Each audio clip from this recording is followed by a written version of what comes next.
Hello. Please hit like button and subscribe my channel. Also press bell icon for future video notifications. Thanks. Photo, Fizzkers, Shutterstock. As part of Lifehackers Fitness Challenge, I am trying out various meditation techniques for 30 days.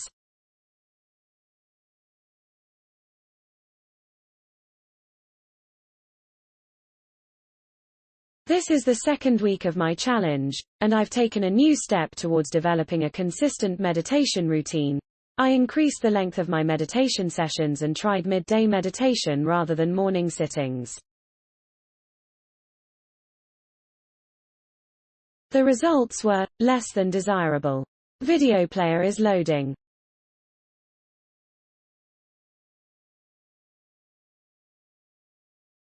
Current time 0000 duration 4 o'clock remaining time 4 o'clock experimenting with different times of day in my first week. My comfort level with meditation grew, but my stress was not necessarily relieved.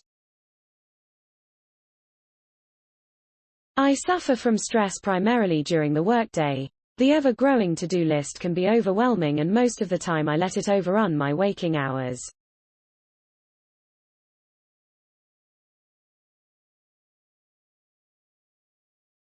For the second week, I decided to meditate for 5 minutes in the middle of the day.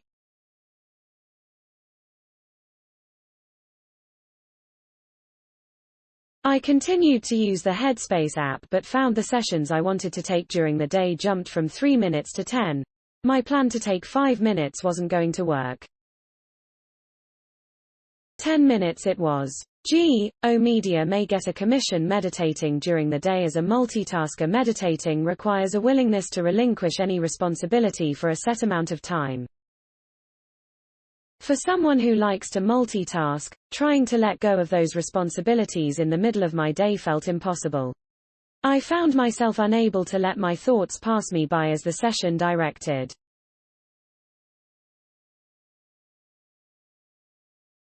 I would think of a deadline, or a meeting I had later that day, and couldn't shake it.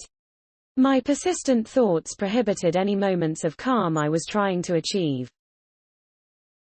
This could be rooted in a deeper issue: high-functioning anxiety.